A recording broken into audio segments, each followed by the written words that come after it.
The moment Jake realized he'd been living a lie for 3 months was when the black SUVs pulled up to the weathered ranch house at dawn, their engines cutting through the morning silence like a blade.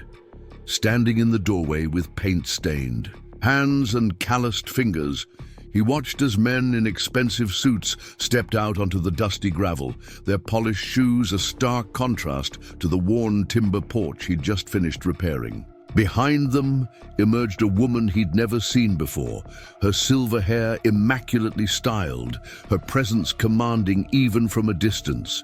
Before we jump back in, tell us where you're tuning in from, and if this story touches you, make sure you're subscribed, because tomorrow I've saved something extra special for you. She surveyed the property with the calculated gaze of someone who owned empires, not the gentle appreciation of someone who simply lived there.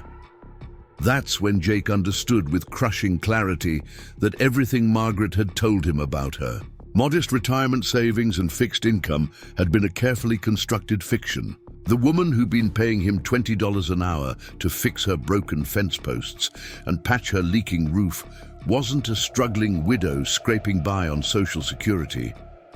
She was Eleanor Whitmore, and according to the bewildered expressions of the suited men frantically checking their tablets, she owned approximately 47% of the state's most valuable land. Jake Morrison had always believed that honest work and calloused hands were the only currencies that mattered in life. At 34, he carried himself with the quiet dignity of a man who'd learned early that the world didn't owe him anything, but that didn't mean he couldn't carve out something decent for himself and his daughter. His weathered pickup truck, a 2008 Ford that had seen better decades, coughed and wheezed as he pulled into the gravel driveway of what he'd come to think of as the Whitmore place. 3 months ago, when he'd first answered the classified ad in the local paper, he'd expected to find just another routine handyman job. What he'd discovered instead was a puzzle wrapped in faded paint and genuine kindness. The ranch house sat on what appeared to be a modest 20-acre plot, surrounded by rolling hills that stretched toward the horizon in every direction. It was the kind of place that whispered stories of simpler times when a man's word was his bond and neighbors still looked out for each other. The structure itself was solid, but showing its age, with cedar siding that had weathered to a distinguished gray and a wraparound porch that sagged slightly on the eastern corner. When Jake had first laid eyes on it, he'd seen potential beneath. The neglect, the bones of something beautiful that just needed the right touch to bring it back to life. Margaret, as she'd introduced herself that first day, had been standing on that very porch, wearing a faded denim shirt and work boots that had clearly seen their share of honest labor. Her graying hair was pulled back in a simple ponytail, and her hands bore the telltale signs of someone who wasn't afraid to get them dirty. She'd explained in a soft voice tinged with what sounded like genuine embarrassment that she'd been trying to maintain the property herself since her husband passed 5 years earlier, but that arthritis in her joints and a limited budget had made it increasingly difficult to keep up with the necessary repairs. The work she needed done wasn't glamorous. Replace rotting boards on the porch, fix the leak in the kitchen ceiling that had been slowly staining the vintage wallpaper. Repair the fence posts that had been knocked over during the last storm season, paint the exterior trim before winter set in. Basic maintenance that any competent handyman could handle, but work that she clearly couldn't afford to pay premium rates for. When she'd offered him $20 an hour, Jake had almost walked away. His usual rate was nearly double that, and he had a 7-year-old daughter whose needs weren't getting any cheaper. But something in Margaret's demeanor had stopped him cold. Maybe it was the way she'd looked at the house with such obvious affection, as if it were a living thing that deserved care and attention. Maybe it was the pride in her voice when she'd mentioned that her late husband had built most of the structure with his own hands. Or maybe it was simply the fact that she'd offered to make him lunch every day he worked, a gesture that reminded him of his own grandmother's fierce hospitality. Whatever the reason, Jake had found himself accepting the job, telling himself that the regular work would at least help cover some of his monthly expenses while he looked for higher-paying projects. His daughter Emma needed new school clothes, and the transmission in his truck was making concerning noises that suggested expensive repairs were on the horizon. $20 an hour wasn't ideal, but it was steady, and in Jake's experience, steady work was often more valuable than sporadic windfalls. The first week had been exactly what he'd expected. Margaret proved to be an ideal client, checking in on his progress without micromanaging, bringing him sweet tea and homemade sandwiches at precisely noon each day, and paying him promptly at the end of each week, with cash counted out carefully from an envelope she kept in an old coffee tin. She'd explained almost apologetically that she preferred to deal in cash, because it helped her keep track of her limited budget, a habit she'd developed during her husband's final illness, when medical bills had threatened to overwhelm their modest savings. As the days turned into weeks, Jake began to genuinely enjoy the work and the peaceful environment. The ranch house was located far enough from town that the only sounds were natural ones: wind through the tall grass, the distant lowing of cattle from neighboring properties, and the occasional call of hawks circling overhead. It was a stark contrast to the cramped apartment he shared with Emma closer to town, where the neighbor's television could be heard through thin walls and traffic noise provided a constant urban soundtrack. Margaret herself proved to be unexpectedly engaging company. During the lunch breaks, she insisted they share on the porch. She had a way of asking about his life that felt genuinely interested, rather than merely polite, and she spoke about her late husband, Robert, with the kind of affection that made it clear their marriage had been built on something deeper than convenience. She mentioned that they'd never had children of their own, a fact she shared without self-pity, but with a wistfulness that suggested it hadn't been by choice. When Jake talked about Emma and the challenges of single parenthood, Margaret listened, with the focused attention of someone who understood that being heard was sometimes more valuable than being advised. It was during the third week that Jake began to notice small details that didn't quite align with Margaret's modest circumstances. The kitchen appliances, while not ostentatious, were high-end models that would have cost more than most people spent on a used car.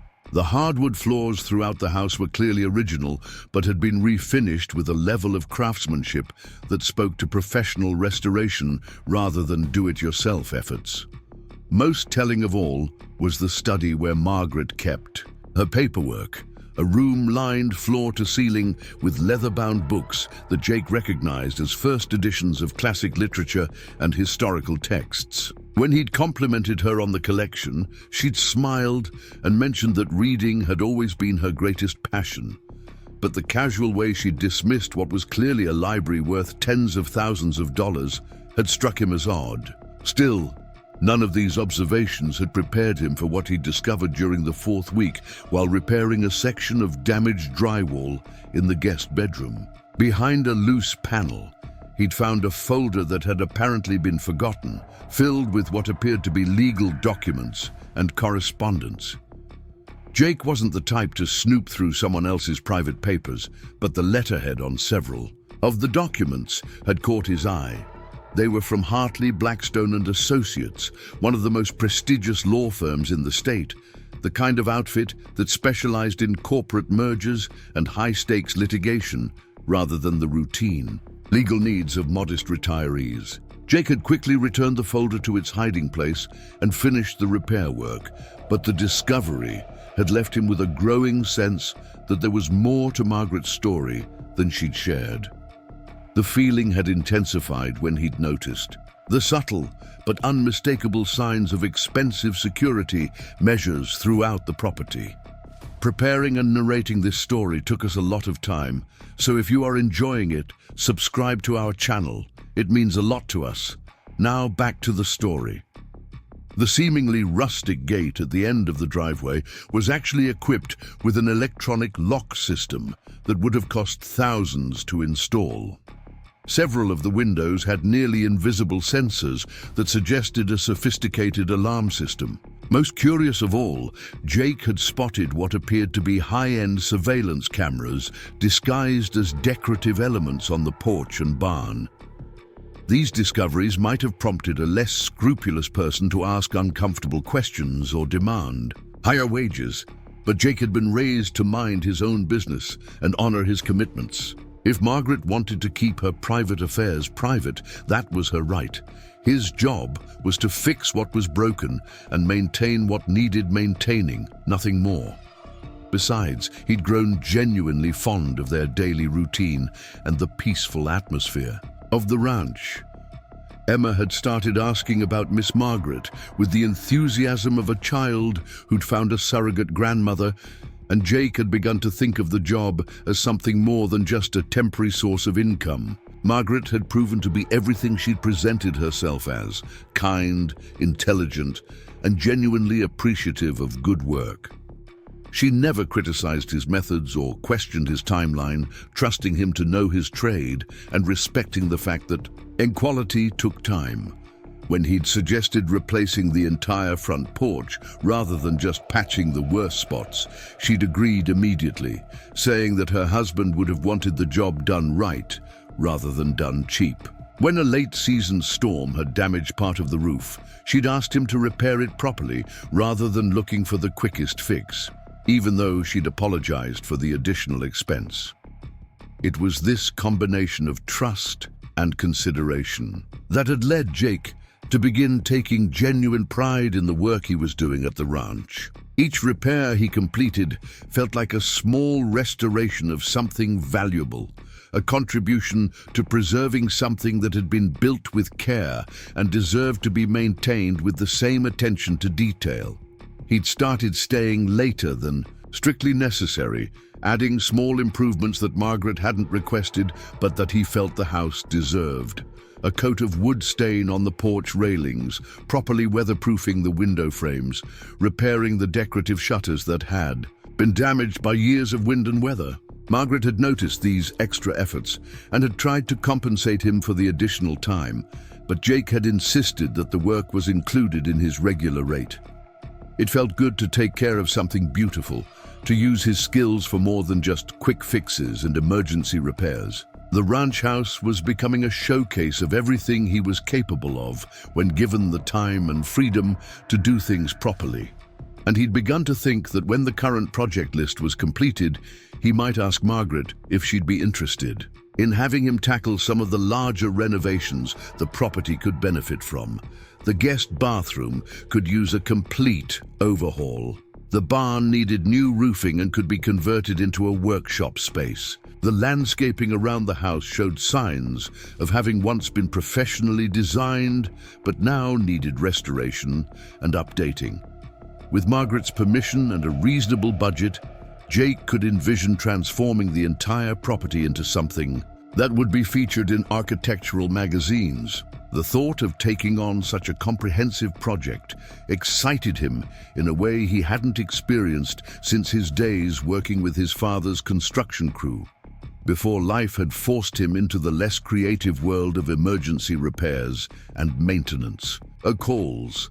But those dreams had evaporated the morning he'd witnessed the arrival of the black SUVs and the woman whose very presence had rewritten everything he thought he knew about his employer. As Jake stood in the doorway, watching the entourage approach, his mind raced through the implications of what he was seeing. The suits, the security, the obvious deference being shown to someone who was clearly not the modest retiree he'd been. Working for Margaret, or whoever she really was, had been playing a role for his benefit, and the performance was apparently coming to an end. The lead attorney, a woman in her 50s with steel-grey hair and the bearing of someone accustomed to being the smartest person in any room, approached the porch with documents clutched in her hand and an expression that suggested she was about to deliver news that would change everything. Behind her, the other suited figures spread out across the property with the practiced efficiency of people conducting a thorough investigation. One was photographing the exterior of the house, Another was making notes on a tablet while surveying the outbuildings. And a third was speaking quietly into a phone while gesturing toward the surrounding landscape. Jake realized with growing unease that he was about to become an unwitting participant in something far more complex than a simple home repair project. Whatever Margaret's real identity and circumstances, the arrival of this professional team suggested that his quiet months of honest work were about to be complicated by factors he couldn't have anticipated and probably wouldn't understand. The woman who'd been making him lunch and paying him from a coffee tin was apparently someone important enough to warrant this level of attention from people who clearly moved in very different circles than small-town handymen and modest retirees. As the lead attorney reached the bottom step of the porch, Jake caught sight of Margaret emerging from the house behind him. But this wasn't the same woman who'd been wearing faded denim and work boots for the past 3 months. Her hair was perfectly styled. Her clothing was clearly expensive, despite its casual appearance, and she carried herself with a confidence that seemed to fill the space around her. Most striking of all was the expression on her face, a mixture of resignation and steel that suggested she'd been expecting this moment and had already decided how she was going to handle it. The transformation was so complete that Jake found himself questioning whether he'd ever really known the person he'd been working for. Had the modest circumstances been an elaborate performance designed to test something or hide something? Had the kindness and consideration been genuine, or simply part of a role she'd been playing for reasons he couldn't fathom? As Margaret descended the porch steps to meet the approaching team, Jake realized that he was about to learn answers to questions he'd never thought to ask, and that those answers were likely to change everything about the simple life he'd been trying to build for himself and his daughter. The lead attorney began speaking in low, urgent tones, her words too quiet for Jake to make out, but her body language clearly indicating that the news she was delivering was significant. Margaret listened without interruption, nodding occasionally, but maintaining the composed demeanor of someone who'd learned to receive unexpected information without revealing her initial reactions.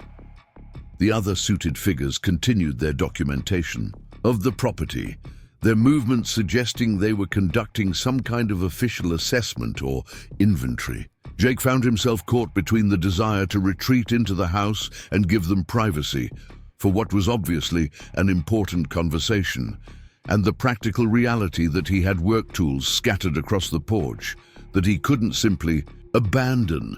His toolbox was open beside the front door. His ladder was leaning against the wall where he'd been preparing to repair a section of damaged siding, and his work clothes were evidence that he belonged there, at least for the duration of whatever was unfolding. As if sensing his dilemma, Margaret glanced over at him with an expression that was impossible to read. For just a moment, her composed mask slipped, and Jake caught a glimpse of something that looked almost like apology. Then she turned back to the attorney and said something that caused the woman to look sharply in Jake's direction. The scrutiny was uncomfortable, like being evaluated by someone trying to determine whether he represented a problem that needed to be managed or simply an inconvenience that could be ignored. The conversation continued for several more minutes, with additional team members occasionally approaching to add their input or ask questions. Jake used the time to begin quietly organizing his tools, not because he'd been asked to leave, but because he sensed that his presence was complicating whatever needed to be discussed. As he worked, he found himself stealing glances at Margaret, trying to reconcile the woman he was seeing now with the person he'd been sharing lunch with for the past 3 months. The kindness was still there, he realized. Even in this obviously stressful situation, she was treating the attorneys and investigators with the same courtesy she'd always shown him. But there was also an authority in her manner that she'd kept. carefully hidden during their previous interactions, a sense that she was accustomed to being consulted on important matters and having her decisions respected. It was the bearing of someone who'd spent years making choices that affected more than just herself, someone whose approval or disapproval could have far-reaching consequences. When the initial consultation finally concluded, Margaret walked over to where Jake was finishing the organization of his equipment. Up close, the transformation was even more striking. This wasn't just a change of clothing or hairstyle, it was as if she'd stepped into a completely different version of herself. But when she spoke, her voice carried the same warmth that had made their daily conversations so pleasant. "Jake," she said, and there was something in her tone that suggested she was choosing her words very carefully. "I'm afraid I need to ask you to stop work for today. There are some complications that need to be sorted out before we can continue with the repairs."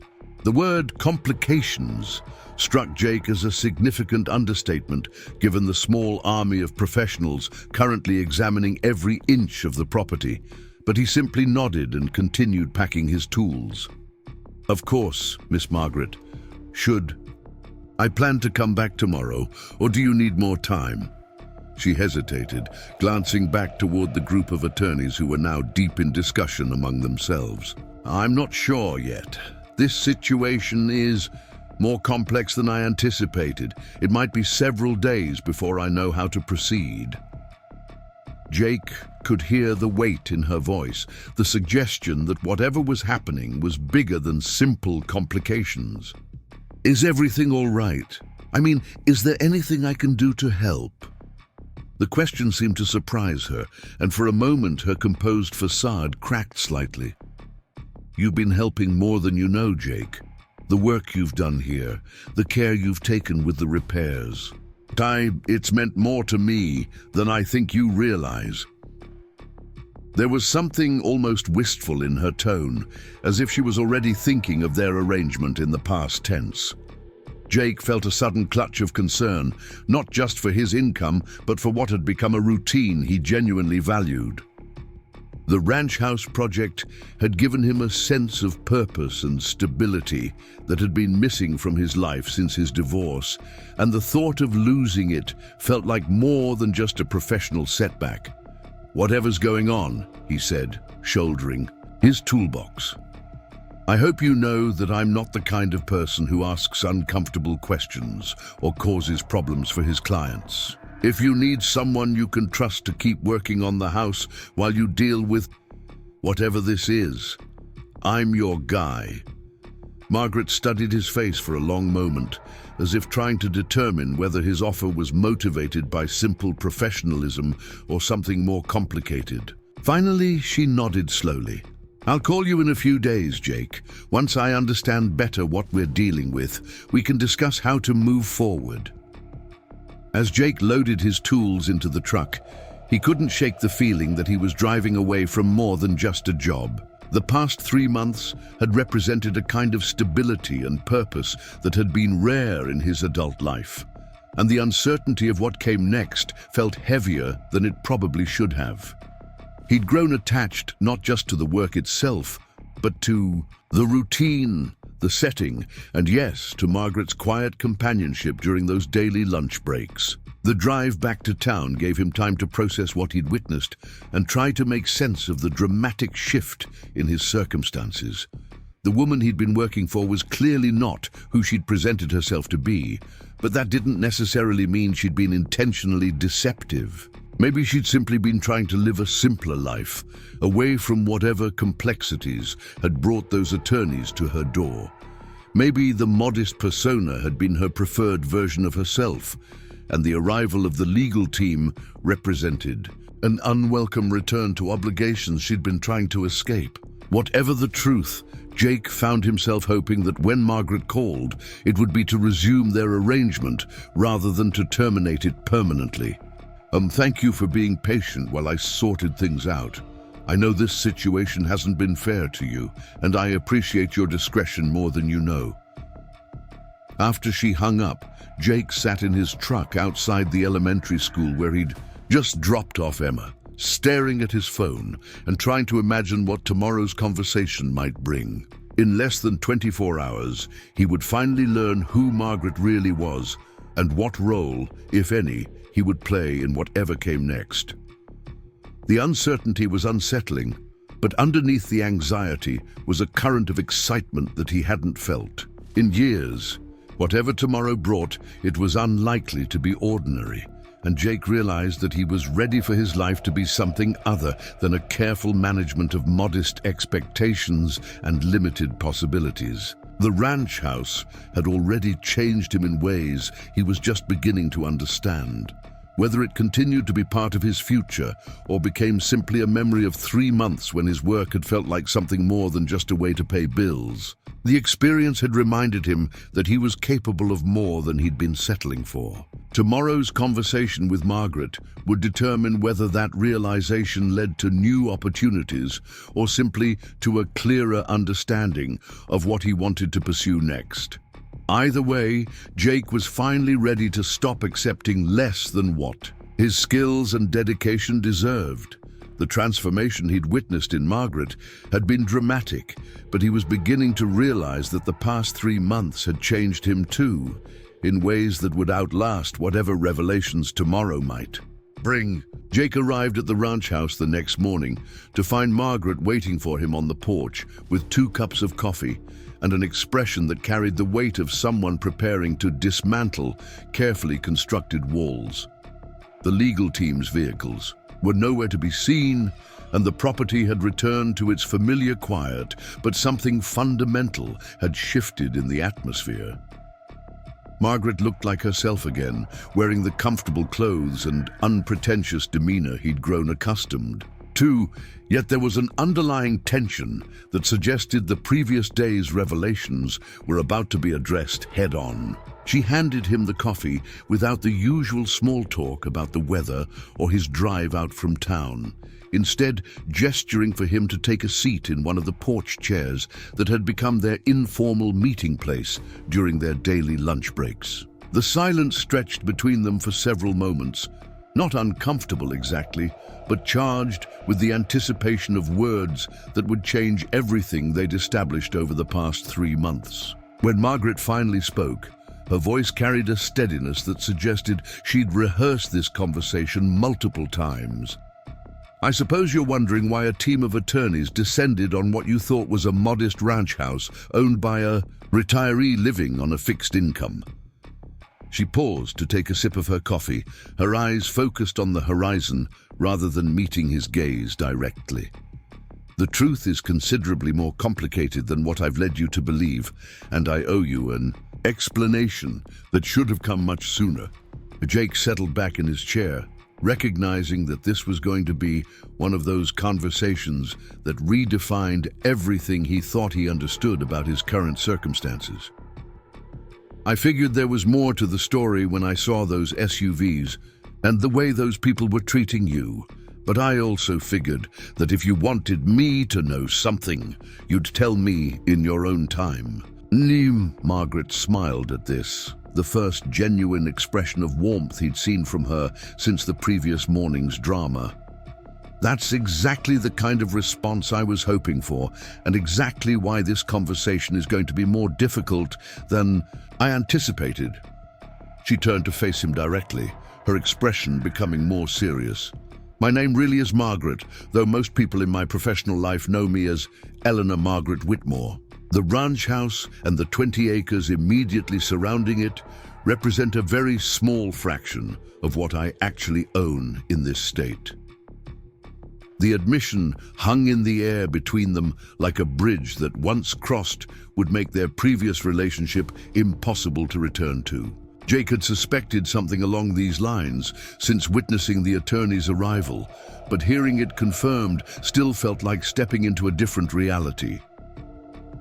"How small of a fraction are we talking about?" Margaret set down her coffee cup and folded her hands in her lap, her posture suggesting someone preparing to deliver news that would be difficult to process. "According to the most recent assessment, approximately 47% of the commercially valuable land in this county, plus significant holdings in 3 adjacent counties. Agricultural properties, commercial developments, residential subdivisions, and mineral rights that have been in my family for 4 generations. Jake felt his understanding of their entire relationship undergo a fundamental reorganization.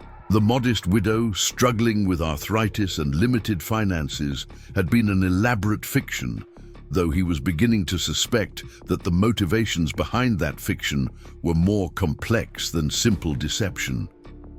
So when you were apologizing for only being able to pay me $20 an hour because of your fixed income, she had the grace to look genuinely embarrassed. I was testing something, and I realize now how unfair that was to you. But Jake, you have to understand that in my position, it's almost impossible to know whether people are interested in you as a person or in what you can provide for them. The modest circumstances weren't just a way to save money on home repairs. They were a way to see who you really were when you thought there was nothing significant to be gained from the relationship. The explanation made a certain amount of sense, but it also raised questions about the nature of trust and honesty that Jake wasn't sure how to process. And what exactly did you discover during your 3-month character assessment? Margaret's expression softened, and for the first time since the attorney's visit, she looked like the woman he'd been sharing lunch with for months, rather than the intimidating figure he'd witnessed taking charge of complex legal matters. I discovered that you're exactly the kind of person I hoped you might be, but rarely encounter in my usual circles. Someone who takes pride in quality work regardless of who's watching. Someone who treats people with respect regardless of their apparent circumstances. Someone who goes above and beyond what's required because it's the right thing to do, not because there's anything to be gained from it. Jake considered this assessment while studying Margaret's face, trying to determine whether her current sincerity was more genuine than her previous performance had been. So now what? Do we pretend the last 3 months didn't happen and start over with you being honest about who you are? Do you offer me a raise and we continue working together? Under the new reality, the ranch house project had become more than just a source of income. It had been a reminder of why he'd chosen construction work in the first place.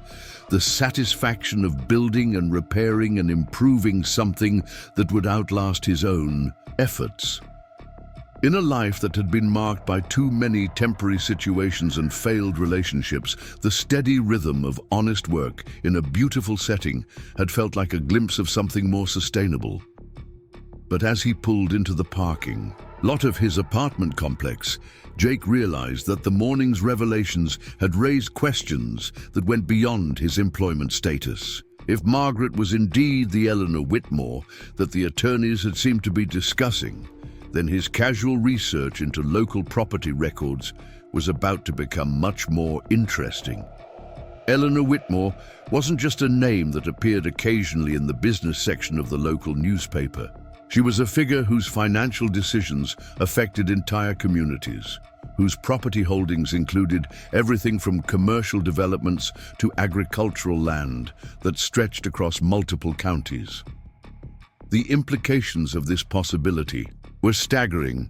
If Margaret was indeed Eleanor Whitmore, then the modest ranch house where he'd been replacing fence posts and patching roof leaks was just one small piece of an empire that included some of the most valuable real estate in the state.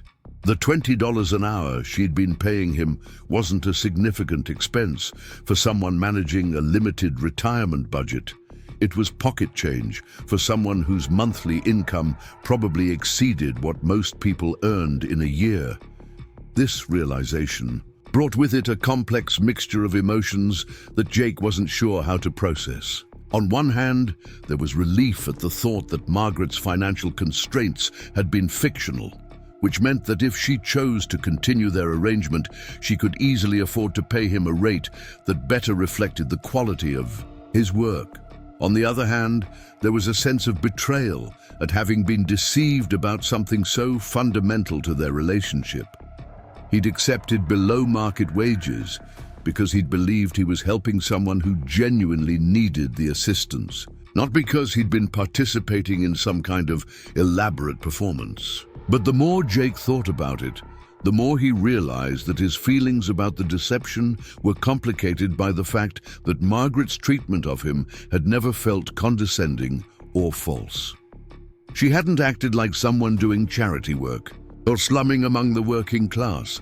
She treated him with genuine respect and appreciation for his skills. If she'd been playing a role, it had been convincing enough that he'd never felt like anything other than a valued professional whose expertise was needed and appreciated. As Jake climbed the stairs to his second-floor apartment, he found himself wondering what his next conversation with Margaret would reveal.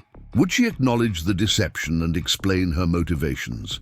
Would she offer him a more substantial position, managing what was apparently a much larger property portfolio? Or would she simply thank him for his discretion and arrange for him to be paid off and sent away? The uncertainty was frustrating, but Jake realized that regardless of how the situation resolved, the past 3 months had already given him something valuable. The ranch house project had reminded him that he was capable of work that went beyond simple repairs and maintenance calls. He demonstrated to himself that given the time and freedom to do things properly, he could produce results that were genuinely impressive.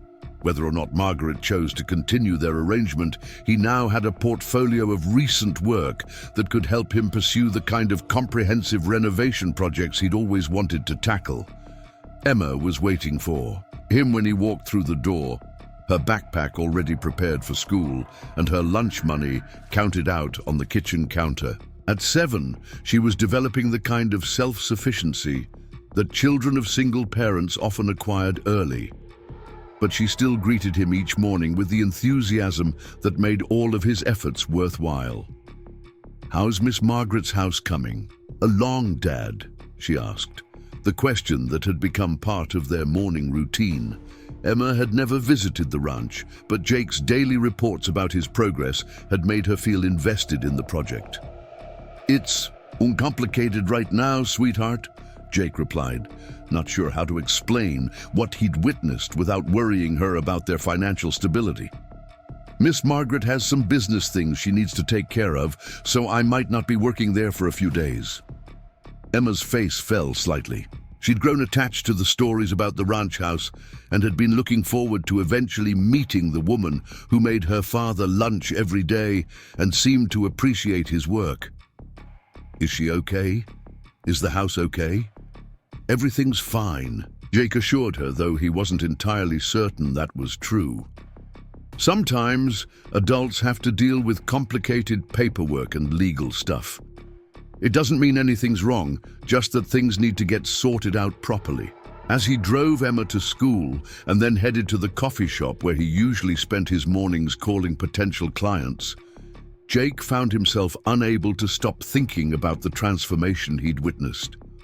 The Margaret he'd worked with for 3 months had been real in all the ways that mattered. Her kindness, her interest in his life, her appreciation for quality work. But the context had been false, and Jake wasn't sure how that changed the meaning of their interactions. By the time his phone rang 3 days later, Jake had convinced himself that the call would be Margaret politely explaining that their arrangement was over and that a check for his final payment would be mailed to him. Instead, her voice carried the same warmth he remembered, along with something that sounded like nervous anticipation. "Jake," she said, "I think it's time we had an honest conversation. Would you be available to meet me at the ranch tomorrow morning? There are some things I need to explain and some decisions that need to be made about the future of the property." The word future suggested that whatever complications had arisen, they weren't necessarily going to end his involvement with the ranch house. But the phrase honest conversation implied that everything up to this point had been something less than complete truth. Jake found himself both eager to finally understand what had been happening and apprehensive about what Margaret's honesty might reveal. "Of course," he replied. "Same time as usual? Actually, let's make it a bit earlier, say 8 o'clock. And Jake, or was this whole thing just an extended job interview for something completely different?" The directness of his questions seemed to surprise Margaret, though her expression suggested approval rather than offense. "That depends partly on what you want and partly on whether you're interested in hearing about an opportunity that would be considerably more complex than repairing fence posts and patching roof leaks." Jake leaned forward in his chair, intrigued despite his lingering frustration about the deception. "I'm listening." Margaret stood and walked to the porch railing, gazing out at the landscape that Jake now understood represented just a tiny sample of her actual holdings. "The ranch house where we're sitting is special to me for reasons that have nothing to do with its monetary value. My husband Robert and I spent the first 5 years of our marriage here, back when we were young and idealistic and thought we could change the world through hard work and good intentions. It's where we planned the business strategies that eventually built the empire I inherited when he died, and it's where we always said we'd retire when we were ready to step back from the more demanding aspects of managing significant wealth." She turned back toward Jake, her expression carrying a mixture of sadness and determination. "Robert died before we could make that retirement a reality, and for the past 5 years, I've been so caught up in managing the various businesses and properties that I never took the time to properly restore this place to what we'd envisioned.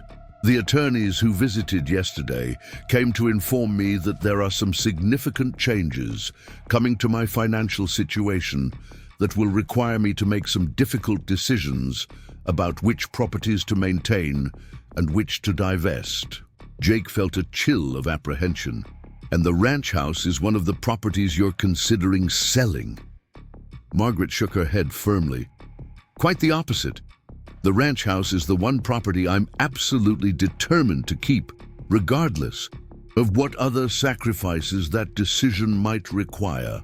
But keeping it means more than just paying the property taxes and basic maintenance. It means restoring it to the vision Robert and I shared, turning it into the kind of place where we could have grown old together if we'd had the chance." The passion in her voice was unmistakable, and Jake began to understand that this wasn't just about property management or investment decisions. This was about preserving something deeply personal, something that represented the best parts of a relationship that had been cut short by circumstances beyond anyone's control. "The work I've been having you do for the past 3 months has been a test, but not just of your character," Margaret continued. "It's been a test of whether you understand what it means to restore something with respect for its history and potential rather than just making quick fixes. Every repair you've completed, every improvement you've suggested, every small detail you've attended to without being asked, has demonstrated that you see this place the way Robert and I saw it." Jake was beginning to sense where this conversation was heading, and the possibilities both excited and intimidated him. "What exactly are you proposing?" Margaret returned to her chair and fixed him with the kind of direct gaze that suggested she was about to make an offer that would require serious consideration. "I want to hire you to oversee the complete restoration of this property, not just the house, but the entire ranch. New roofing, updated electrical and plumbing systems, restoration of the original landscaping, renovation of the outbuildings, and construction of some additional structures that Robert and I had planned but never built. A project that would probably take 2 years to complete properly, with a budget that would allow you to do everything according to the highest standards." The scope of what she was describing was unlike anything Jake had ever been offered, the kind of comprehensive renovation project that most contractors only dreamed about. "And when you say budget that would allow me to do everything according to the highest standards," she named a figure that made Jake's coffee cup freeze. halfway to his lips. It wasn't just a generous salary. It was the kind of compensation that would completely transform his financial situation and allow him to provide Emma with opportunities he'd never imagined being able to afford. That's more than generous, Margaret. But I have to ask, what's the catch? Because in my experience, offers that seem too good to be true usually are. Margaret's expression became more serious, though not in a way that suggested hidden complications. The catch is that this wouldn't be a typical contractor-client relationship. The decisions about how to proceed would be collaborative, with both of us having input into every aspect of the restoration. You'd essentially be my partner in bringing this vision to life, which means your opinion would carry weight in ways that might be unfamiliar for someone accustomed to simply following someone else's instructions. Jake considered the implications of this arrangement. Working as an equal partner with someone of Margaret's obvious intelligence and strong opinions would certainly present challenges, but it would also represent the kind of professional respect he'd always hoped to earn. And what happens when the 2-year project is finished? Do I go back to looking for my next job, or is this part of some larger plan? She leaned back in her chair, her expression becoming thoughtful. That would depend on how well we work together and what other opportunities might develop during the restoration process. I own several other historic properties that could benefit from similar attention, and there's always the possibility of developing new projects that would require someone with your skills and sensibilities. The offer was extraordinary, but Jake found himself hesitating for reasons that had more to do with trust than opportunity. Margaret, I appreciate the confidence you're showing in my abilities, and the financial offer is beyond anything I could have hoped for. But I need to know that this partnership would be built on honesty rather than more character tests or performance evaluations. If we're going to work together as equals, I need to be able to trust that what you're telling me is actually the truth. Margaret nodded, her expression indicating that she'd expected this concern and respected his need to address it directly. You're absolutely right to ask for that assurance, and you have it. No more modest widow performances, no more artificial limitations on resources, no more tests disguised as normal business interactions. If you accept this position, you'll be working with Eleanor Margaret Whitmore, all the complications and responsibilities that come with that identity included. Jake stood and walked to the edge of the porch, looking out at the property with new eyes, now that he understood its significance to Margaret and its potential for transformation. The work she was describing would be the kind of project that could define his career, the sort of comprehensive restoration that would showcase everything he was capable of when given unlimited resources and creative freedom. But beyond the professional opportunities, there was something appealing about the idea of being trusted with something so personally meaningful to someone he'd grown to respect. "Can I ask you something?" Jake said, turning back toward Margaret. "When you were playing the role of the modest widow, how much of that person was real? I mean, the kindness, the interest in my life, the respect you showed for my work, was any of that genuine?" Margaret's expression became surprisingly vulnerable. "All of it was genuine, Jake.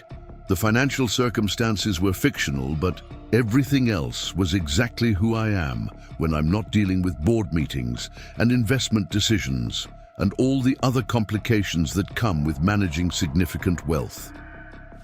The person who made you lunch and asked about Emma and appreciated your craftsmanship, that's who I really am underneath all the business responsibilities." This admission felt like the first completely honest thing Margaret had shared with him, and it went a long way toward resolving Jake's concerns about entering into a more complex working relationship with her. "In that case, I think I'd like to hear more details about this restoration project." Margaret's face lit up with the kind of enthusiasm Jake remembered from their early conversations about improving the property. "Really? You're interested in taking this on?" Jake nodded, though he held up a hand to indicate that his interest came with conditions. I'm very interested, but I want to make sure we establish some ground rules that will protect both of us. If this partnership doesn't work out the way we hope it will. She gestured for him to continue, her expression indicating genuine attention to his concerns. First, I want a clear understanding of the decision-making process. If we disagree about how to approach something, how do we resolve that without it damaging our working relationship? Second, I want regular opportunities to evaluate how the arrangement is working for both of us, with the understanding that either of us can modify the terms if circumstances change. And third, I want your assurance that Emma's needs will be considered when we're planning work schedules and travel requirements. Margaret considered these requests carefully before responding. Those all seem reasonable, and they demonstrate exactly the kind of thoughtful approach I was hoping you'd bring to this project. As for Emma, I should mention that part of the restoration plan includes renovating the guest house into a proper residence. If you were interested, you and Emma could live on the property during the restoration, which would eliminate your commute and give you more flexibility in your work schedule. The offer to live on the property was unexpected, but Jake could immediately see the advantages. Emma would have space to run and explore in a way that their current apartment couldn't provide, and he would be able to work longer hours when necessary without worrying about leaving her alone. That's incredibly generous. Are you sure you want a 7-year-old running around what's obviously a very personal project for you? Margaret laughed, the sound carrying genuine delight. Jake, this property was designed to be a family home. Having a child's energy and enthusiasm as part of the restoration process feels exactly right.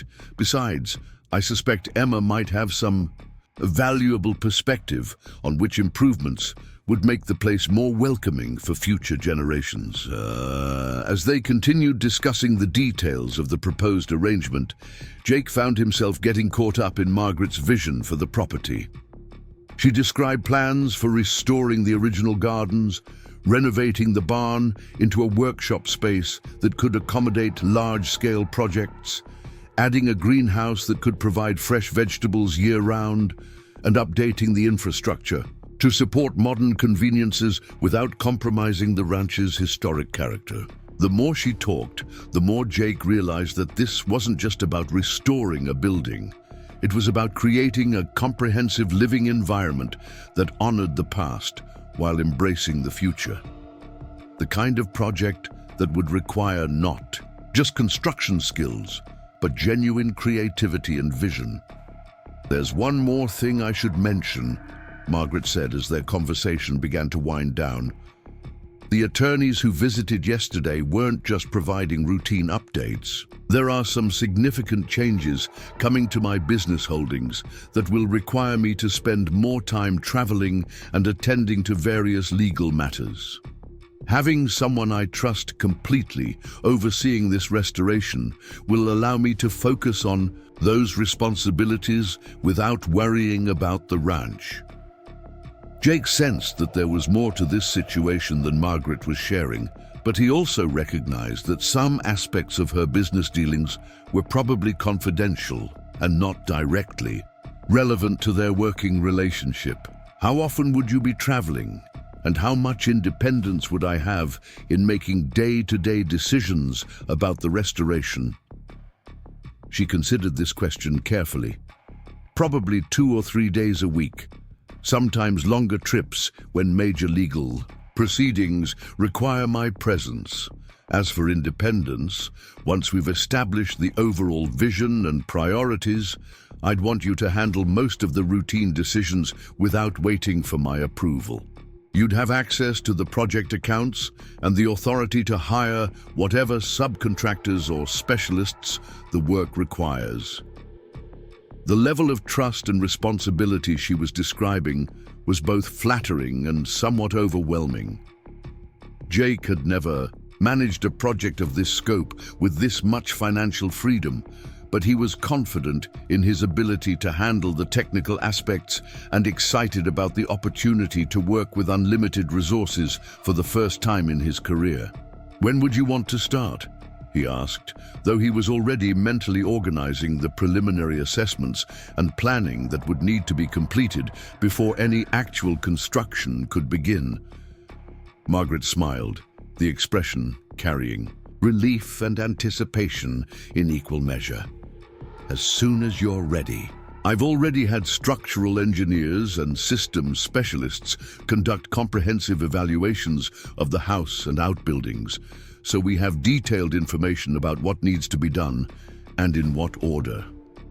The guest house renovation could be completed first, so you and Emma could move in within a month or two if you're interested in that arrangement."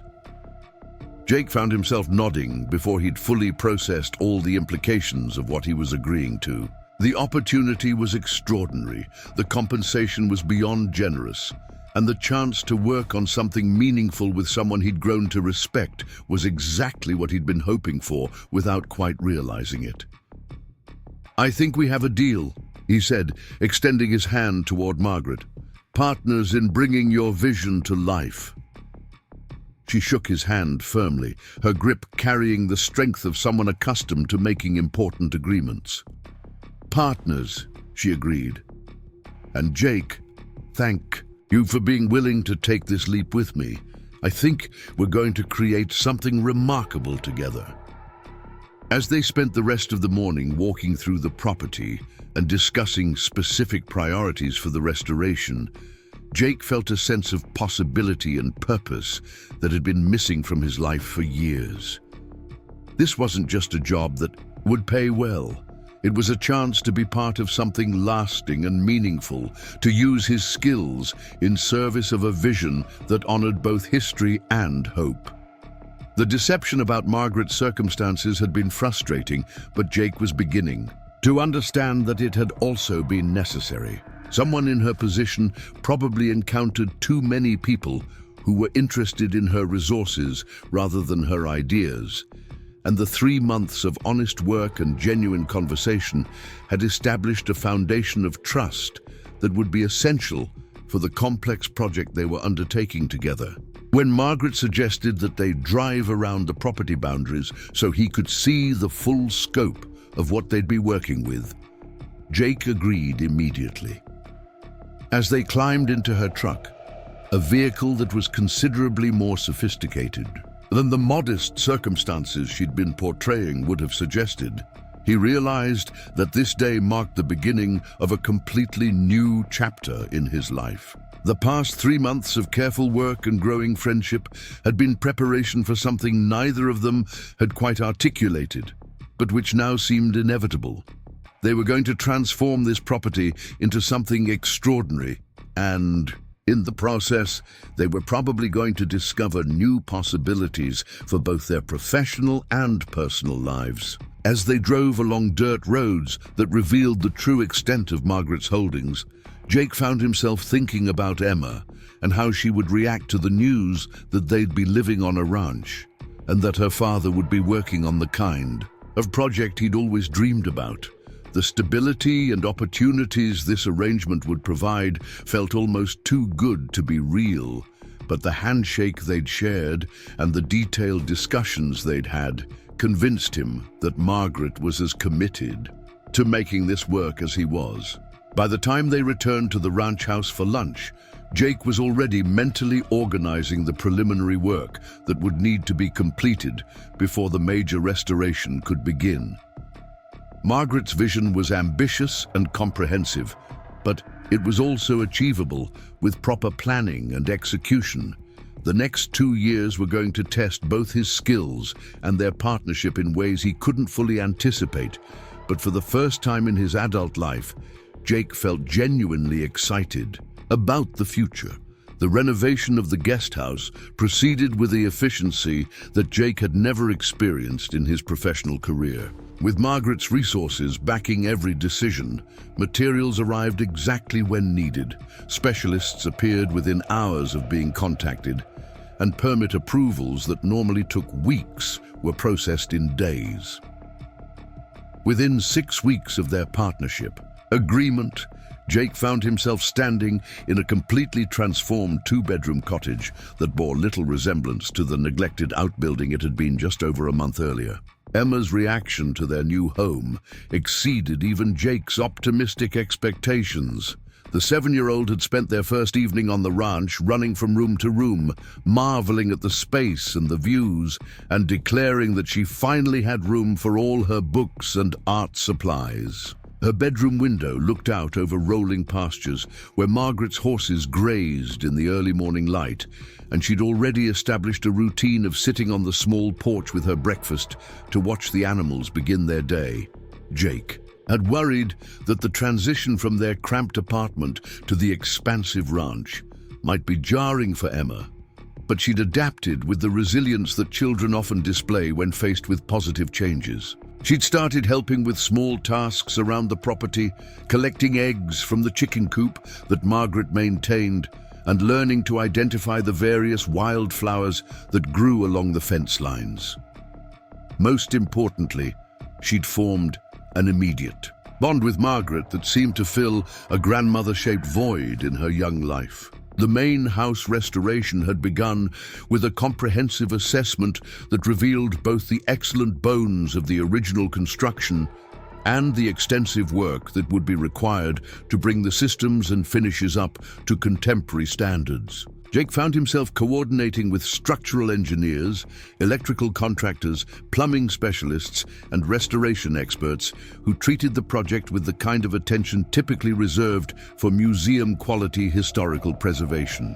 Margaret had proven to be an ideal collaborative partner, contributing ideas and preferences while respecting Jake's expertise about construction sequencing and practical implementation.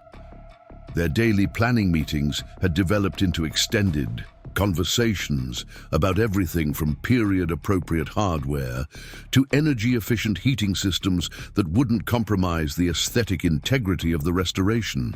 3 months into the main house renovation, Jake was supervising the installation of new flooring in the kitchen when Margaret approached him with an expression that suggested something significant had developed. She'd been traveling more frequently in recent weeks, attending meetings and legal proceedings that she described only in general terms. But her manner upon returning from these trips had become increasingly tense. "Jake, I need to discuss something with you that might affect our timeline for completing the restoration," she said, gesturing toward the porch where they typically held their more serious conversations. "There have been some developments in my business situation that are going to require more of my attention than I initially anticipated." Jake followed her outside, noting the careful way she was choosing her words. In the months since their partnership had begun, he'd learned to recognize when Margaret was dealing with complications that went beyond the scope of their renovation project. "Is this something that's going to impact the budget or the scope of what we're doing here?" She settled into one of the porch chairs and was quiet for several moments before responding. "Not directly, but it's going to mean that I'll be away from the ranch for longer periods, sometimes 2 or 3 weeks at a time. There are some legal challenges to portions of my property holdings that require my personal attention, and the proceedings are taking place in multiple states." Jake sensed that there was more to this situation than Margaret was sharing, but he'd learned to respect her privacy about business matters that didn't directly concern their work together. That shouldn't be a problem from a construction standpoint. "We've got the major systems work scheduled for the next few months, and most of that is specialist work that I'll be supervising rather than doing myself." Margaret nodded, though her expression suggested that the scheduling wasn't her primary concern. "I'm grateful for your flexibility about that, but there's another aspect to this situation that I need to make you aware of. The legal challenges I'm dealing with have attracted some media attention, which means there might be reporters or photographers trying to get access to the ranch." This was a complication Jake hadn't anticipated. The ranch had been a peaceful refuge where he and Emma could go about their daily routines without outside interference. The thought of strangers with cameras lurking around the property was deeply unsettling, particularly given Emma's presence. "What kind of media attention are we talking about?" Jake asked. "And what does this mean for Emma's safety and privacy?" Margaret's expression became more serious. "Mostly business reporters interested in the property disputes, but there's always the possibility that the story could attract broader attention. As for Emma's safety, that's actually one of the reasons I wanted to discuss this with you now. I've arranged for enhanced security measures around the property, including cameras and motion sensors that will alert us to any unauthorized access." Jake appreciated Margaret's proactive approach to security, but the need for such measures highlighted how dramatically his life had changed since accepting this position. 6 months ago, his biggest concern had been whether his truck would start reliably enough to get him to job sites. Now he was worrying about media intrusion and security protocols. "Is there anything specific I should be watching for, or any particular precautions Emma and I should be taking?" he asked. She pulled out her phone and showed him an app that would allow him to monitor the security system and communicate directly with the security company if any issues arose. "The main thing is to be aware of anyone who doesn't belong on the property, particularly anyone with cameras or recording equipment. If you see anything suspicious, don't approach them yourself. Contact security immediately and let them handle it." As Margaret explained the various security features that had been installed around the ranch, Jake found himself wondering what exactly was at stake in these legal proceedings that would warrant such elaborate precautions. The property disputes she'd mentioned sounded like they involved significant assets, and the level of media interest suggested that the outcomes could have far-reaching consequences. That evening, as Jake was helping Emma with her homework at the kitchen table of their cottage, she looked up from her math worksheet with the kind of direct question that children excel at asking. "Dad, is Miss Margaret in some kind of trouble? She seemed worried today when she was talking to you." Jake considered how to respond without alarming Emma, while also preparing her for the possibility that their peaceful routine might be disrupted. "Miss Margaret has some important business matters she needs to take care of, and sometimes when adults have big responsibilities, it can be stressful. But it's nothing for you to worry about, and it doesn't change anything about us living here or the work we're doing on the house."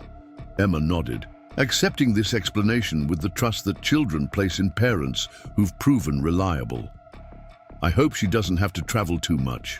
I like it when she comes to see how the house is coming along, and she promised to teach me how to make bread from scratch." The mention of Margaret's promise reminded Jake of how seamlessly she'd integrated herself into their daily lives.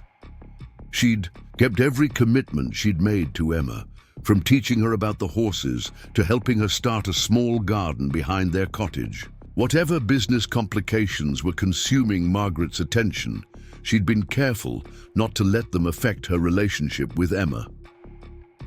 The next few weeks established a new rhythm as Margaret's absences became longer and more frequent. Jake found himself managing not just the restoration work, but also the day-to-day operations of the ranch, coordinating with the staff who maintained the horses and grounds while ensuring that Emma's routines remained stable despite the changes. Work on the main house continued to progress beautifully. The kitchen renovation had revealed original hardwood beams that were now the centerpiece of a space that perfectly balanced historical character with modern functionality. The electrical and plumbing updates had been completed without compromising any of the architectural details that gave the house its charm. Most satisfying to Jake was seeing how each completed room brought Margaret's vision closer to reality. It was during Margaret's fourth extended absence that Jake encountered the first evidence of the media attention she'd warned him about. He was working on the front porch when he noticed a car parked on the public road that bordered the ranch property, its occupants pointing telephoto lenses toward the house. Jake immediately called the security company, who dispatched personnel to investigate and ensure that the photographers remained on public property. The incident was handled professionally and without confrontation, but it left Jake feeling unsettled about the level of scrutiny that was apparently focused on Margaret and, by extension, on everyone associated with her. When he called to update Margaret about the situation, her response suggested that she'd been expecting this development. "I'm sorry you had to deal with that, Jake. Unfortunately, it's probably not going to be an isolated incident. The legal proceedings have reached a stage where there's significant public interest in the outcomes, and my properties are being treated as symbols of the larger issues at stake." Jake found himself curious about what these larger issues might be, but he also recognized that Margaret's privacy about her business affairs had been consistent throughout their relationship. "Is there anything else Emma and I should be prepared for? Any changes to our security protocols or daily routines?" Margaret was quiet for several moments before responding. "Actually, there is something I've been considering that might benefit all of us. I've been thinking about hiring a property manager to oversee the ranch operations while I'm dealing with these legal matters. Someone who could handle the administrative responsibilities and coordinate with the security team, which would free you to focus entirely on the restoration work." The suggestion made practical sense, but Jake detected something in Margaret's tone that suggested there were additional considerations she wasn't sharing. "That sounds reasonable. Do you have someone specific in mind for the position?" She hesitated before answering. "I do, actually. Her name is Sarah Chen, and she's someone I've worked with on other properties. She's highly experienced in estate, management and security coordination, and she's completely trustworthy in situations that require discretion." Jake sensed that Sarah Chen's qualifications went beyond typical property management, but he was beginning to understand that Margaret's business world operated according to rules and requirements that were foreign to his own experience. When would she start, and how would her presence affect our current arrangements? Margaret's relief at his acceptance was evident in her voice. She could be there within a week, and her presence wouldn't change anything about your role in the restoration or your living arrangements. Think of her as additional support rather than additional oversight. And then, when Sarah Chen arrived the following Monday, Jake understood immediately why Margaret had described her as someone who could handle complex situations with discretion. She was a woman in her early 40s with the kind of professional competence that suggested extensive experience managing challenging circumstances. Her introduction to Jake and Emma was warm but efficient, and within hours of her arrival, she'd established systems for coordinating the various contractors and service providers involved in the restoration. More importantly, from Jake's perspective, Sarah's presence seemed to reduce the external pressures that had been building around the ranch. The security monitoring became more sophisticated but less intrusive, and the administrative details that had begun consuming Jake's time were seamlessly transferred to Sarah's capable management. Emma's initial shyness around Sarah quickly gave way to appreciation for her practical approach to problem solving and her genuine interest in the restoration project. Sarah had a background in historical preservation that allowed her to contribute meaningfully to discussions about maintaining the ranch's authentic character while incorporating necessary modern improvements. During one of their evening planning sessions, Sarah shared information that helped Jake better understand the context for the security measures and media attention. The legal proceedings that Margaret is involved in concern some significant property rights disputes that could affect land ownership patterns throughout the region, she explained. There are environmental groups, development interests, and government agencies all pushing for different outcomes, which is why there's so much public attention focused on how these cases are resolved. Jake appreciated Sarah's willingness to provide context without violating Margaret's privacy about the specific details of her business affairs. And Margaret's properties are central to these disputes. Sarah nodded. Her family's holdings include some of the largest undeveloped tracts in the state, as well as properties with significant historical and environmental value. The decisions about how those lands are managed in the future will have implications that go far beyond Margaret's personal interests.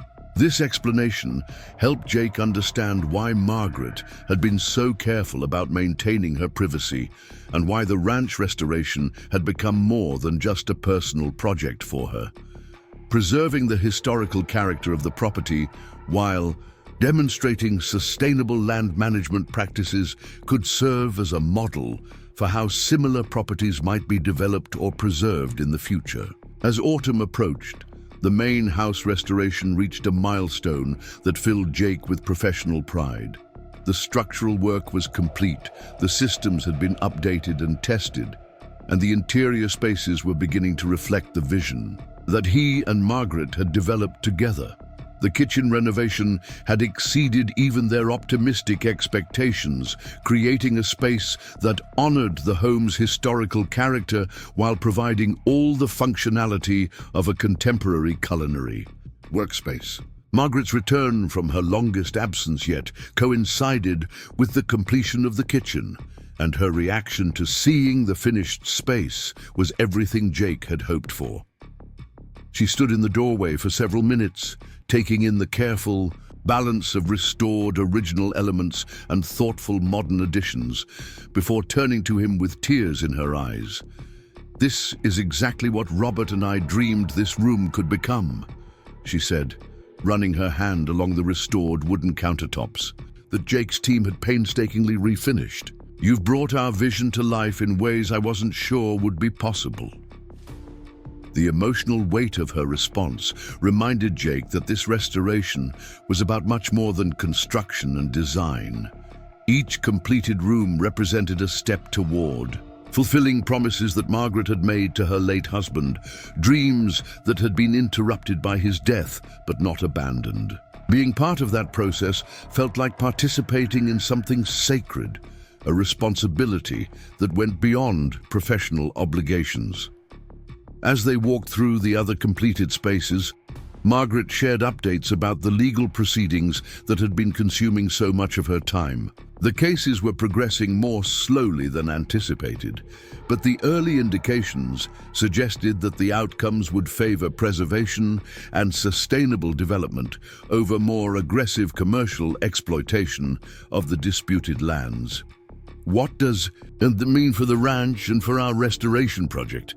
Jake asked as they settled on the porch for what had become their traditional project review session. Margaret's expression was thoughtful but optimistic. "It means that what we're doing here is becoming more significant than either of us initially realized. The ranch is being looked at as an example of how historical properties can be preserved and improved without compromising their essential character. The approaches we're taking to energy efficiency, water conservation, and sustainable building practices could influence how similar projects are evaluated in the future." Jake felt a surge of pride at the thought that their work might serve as a model for other preservation efforts. The attention to detail and commitment to authentic restoration that had characterized every aspect of the project suddenly seemed even more worthwhile. "Is that why there's been so much media interest in what we're doing here?" She nodded. "Partly. There's also growing public interest in how inherited wealth and family properties are managed, particularly when those holdings include significant natural and historical resources. The ranch restoration has become a symbol of responsible stewardship, which is exactly what Robert and I always intended it to represent." As winter approached, Jake found himself reflecting on how dramatically his life had changed since that morning 9 months earlier when he'd first answered Margaret's classified ad. The modest handyman job had evolved into a comprehensive restoration project that was attracting regional attention and potentially influencing policy decisions about land use and historical preservation. More personally, his relationship with Margaret had developed into something that felt more like family than business partnership. She'd become a surrogate grandmother to Emma, a professional mentor to Jake, and a trusted friend whose opinion he valued on matters far beyond construction and design. The initial deception about her circumstances had long since been overshadowed by the genuine care and respect that characterized their daily interactions. Emma had thrived in the ranch environment, developing confidence and independence that would have been difficult to foster in their previous urban apartment setting. Her academic performance had improved dramatically, partly due to the quiet study environment their cottage provided, but also because of the engaged attention Margaret and Sarah provided when helping with homework and school projects. The security concerns that had initially worried Jake had been managed so effectively by Sarah's protocols that they rarely intruded on their daily routines. The occasional photographer or reporter who attempted to access the property was handled discreetly and professionally, usually without Jake or Emma even being aware of the incidents. As the first full year of their partnership drew to a close, Jake began planning the final phases of the main house restoration. The bedrooms and bathrooms were scheduled for completion in the spring, followed by the restoration of the formal dining room and the creation of a home office that would allow Margaret to work from the ranch when her business responsibilities didn't require travel. The most ambitious element of the final phase was the restoration of the main house's library, a room that Robert and Margaret had envisioned as the intellectual heart of their retirement home. The space required custom millwork to house Margaret's extensive book collection, specialized lighting to protect rare volumes from damage, and climate control systems that would preserve the leather bindings and paper quality of books that spanned several centuries. Jake had contracted with master craftsmen whose expertise in historical restoration was matched by their understanding of contemporary conservation requirements. The library project represented the most complex and expensive element of the entire restoration, but it was also the space that would most completely fulfill the vision that had inspired Margaret and Robert's original plans for the ranch. As he stood in the partially completed library one evening, visualizing how the finished space would look with its custom shelving filled with Margaret's books and its comfortable reading areas positioned to take advantage of the natural light. From the restored windows, Jake felt a deep satisfaction that went beyond professional accomplishment. This restoration was preserving something important not just for Margaret, but for future generations who would benefit from seeing how historical properties could be maintained and improved with respect for their original character.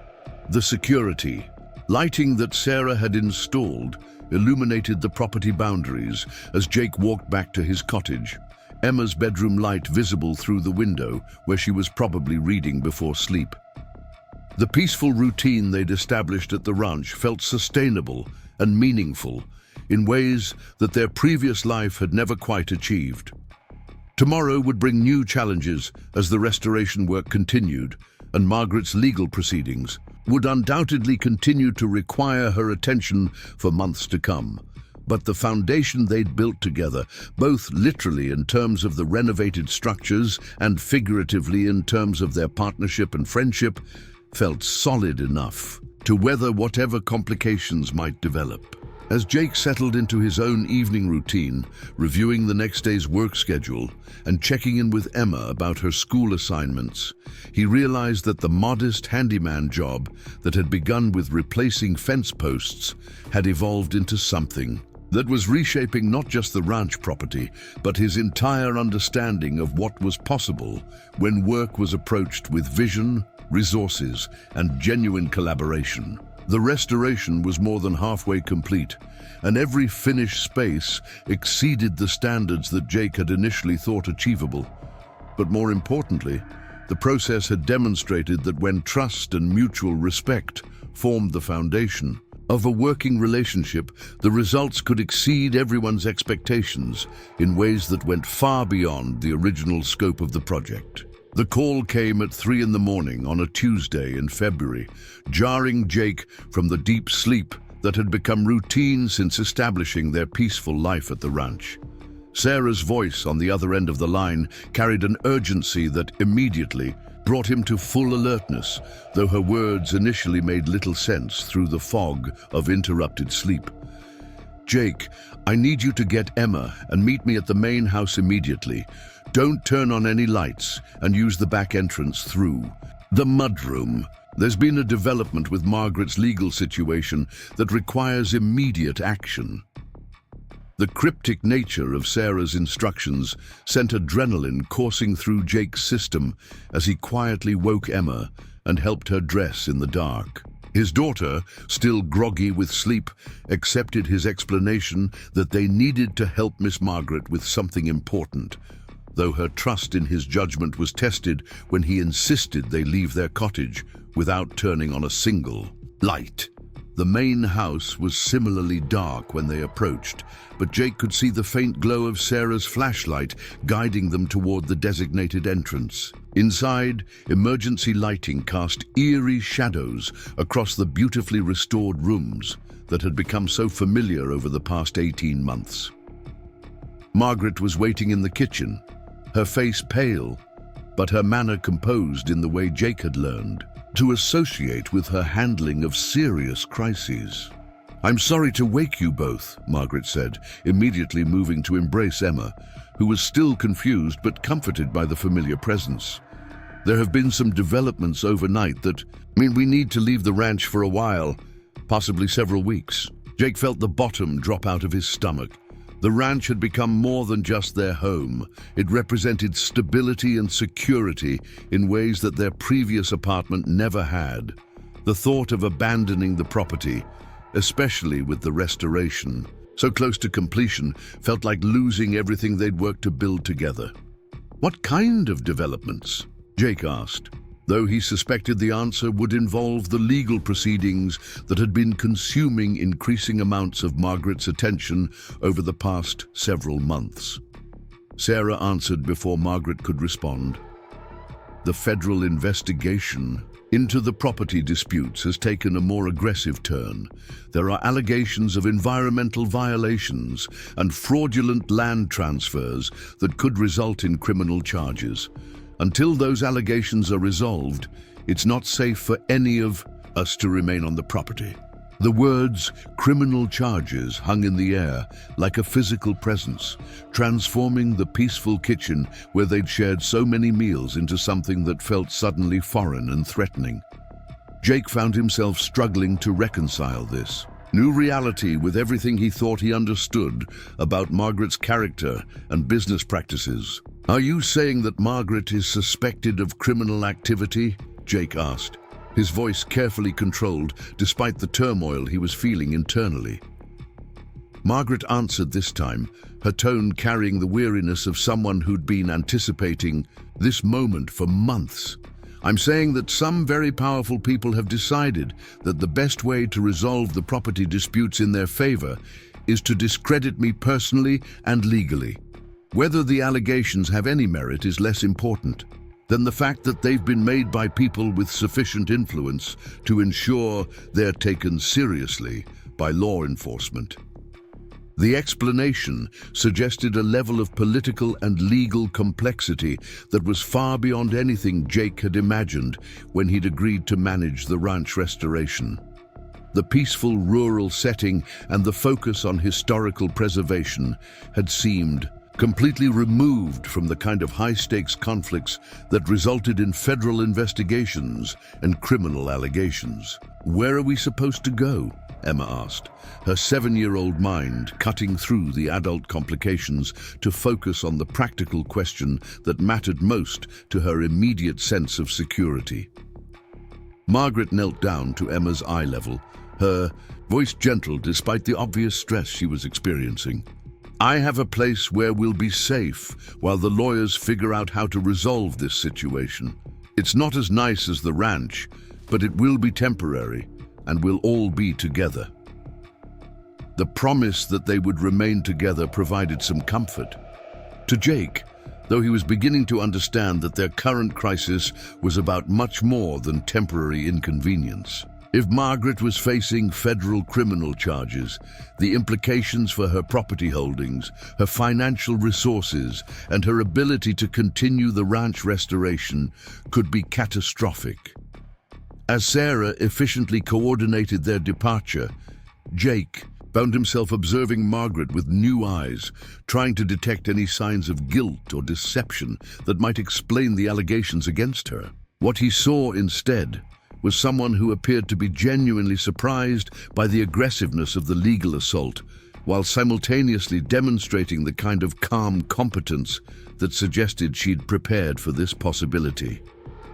The safe house that Margaret had arranged turned out to be a modest cabin located several hours' drive from the ranch, situated on what appeared to be private property surrounded by dense forest. The isolation that had initially seemed ominous gradually revealed itself as carefully planned security, with electronic monitoring systems and communication equipment that suggested this refuge had been prepared well in advance. Emma adapted to their new circumstances with the resilience that had characterized her response to every major change in their lives. But Jake could see that the abrupt departure from the ranch had shaken her sense of stability. She asked repeatedly when they would be able to return home, a question that neither Margaret nor Jake could answer with any certainty. The cabin's main room became an impromptu war room, where Margaret spent hours each day in conference calls with attorneys, investigators, and what appeared to be political advisors who were coordinating her response to the federal allegations. Jake found himself listening to fragments of conversations that revealed the scope and seriousness of the charges being contemplated against her. The allegations centered on claims that Margaret's family had acquired some of their most valuable properties through fraudulent transactions dating back several decades, and that recent development activities had violated environmental protection laws. More damaging were suggestions that Margaret had used her political connections to influence regulatory decisions in ways that benefited her business interests while harming public environmental resources. Jake's initial instinct was to dismiss these charges as the kind of politically motivated attacks that Margaret had warned him might develop. But as the days passed and more details emerged, he found himself struggling with questions about how well he actually knew the woman who had become such an important part of his and Emma's lives. The Margaret he'd worked with for 18 months had demonstrated integrity, thoughtfulness, and genuine care for environmental and historical preservation. But the Margaret described in the federal allegations was someone who had allegedly manipulated legal and regulatory systems for personal gain, while showing callous disregard for environmental consequences. These conflicting portraits created a cognitive dissonance that Jake found increasingly difficult to resolve. Either the federal investigators were pursuing charges based on false or exaggerated evidence, or Margaret had been far more skilled at deception than her performance as a modest widow had suggested. The uncertainty was made worse by Margaret's own behavior during their exile from the ranch. While she remained unfailingly kind to Emma and respectful of Jake's concerns about their situation, she also became increasingly secretive about the specific details of the legal proceedings and her strategies for responding to them. When Jake attempted to ask direct questions about the allegations, Margaret would provide general reassurances about the political motivations behind the charges, while deflecting inquiries about the specific evidence that federal investigators claimed to have discovered. Her evasiveness, while perhaps legally prudent, did nothing to resolve Jake's growing doubts about her innocence. The situation became more complicated when Sarah informed them that federal agents had obtained search warrants for all of Margaret's properties, including the ranch where Jake and Emma had been living. The restoration work they'd invested 18 months in completing was now being treated as potential evidence in a criminal investigation, with investigators photographing and cataloguing every improvement as if it might reveal environmental violations or fraudulent expenditures. Are they saying that the restoration work was somehow illegal? Jake asked Sarah during one of their evening briefings about the day's developments. Because every permit was obtained properly and every environmental precaution was followed, exactly according to regulations. Sarah's expression suggested that the legitimacy of the restoration work itself wasn't the issue. The investigators are looking for evidence of how Margaret funded the restoration and whether any of the improvements were designed to conceal previous environmental damage to the property. They're also examining whether the historical preservation aspects were genuine or simply a cover for other activities. The implication that their careful work might be reinterpreted as evidence of environmental cover-up or fraud felt like a personal attack on Jake's integrity and professional reputation. Every decision about materials, methods, and environmental protection had been made with meticulous attention to both legal requirements and best practices for historical preservation. More troubling was the suggestion that Margaret might have involved him unknowingly in activities that went beyond legitimate restoration work. Jake began reviewing his memories of the past 18 months, searching for any signs that he'd been manipulated into participating in something other than what he'd understood their project to represent. The federal investigation expanded to include interviews with everyone who had worked on the ranch restoration, and Jake soon found himself facing the uncomfortable prospect of being questioned by law enforcement officers about his role in Margaret's affairs. The prospect of federal investigators scrutinizing his work and his relationship with Margaret felt deeply threatening, particularly given his responsibility for Emma's welfare. When the call came requesting his cooperation with the federal investigation, Jake was forced to confront the possibility that his association with Margaret might have legal consequences that could affect his ability to provide for Emma. The investigators made it clear that while he wasn't currently considered a target of their investigation, his cooperation would be essential for understanding the full scope of Margaret's alleged activities. The interview took place at a federal office building several hours from their current hiding place, requiring Jake to leave Emma in Margaret's care while he traveled to meet with investigators who treated him with the kind of professional courtesy that suggested they viewed him as a potential witness rather than a suspect. The questions they asked revealed the thoroughness of their investigation into Margaret's affairs and their suspicion that the ranch restoration had been more than a simple historical preservation project. They wanted detailed information about Margaret's instructions regarding specific aspects of the work, her interactions with environmental regulators, and any conversations he might have overheard about the broader purposes of the restoration. Jake answered their questions as honestly as possible while struggling with the loyalty he felt toward Margaret and his growing uncertainty about whether that loyalty was justified. The investigators clearly believed they had evidence of environmental crimes and financial fraud, but they also seemed genuinely interested in his assessment of Margaret's character and motivations. When they asked directly whether he believed Margaret was capable of the environmental violations and fraudulent activities described in their investigation, Jake found himself unable to provide a definitive answer.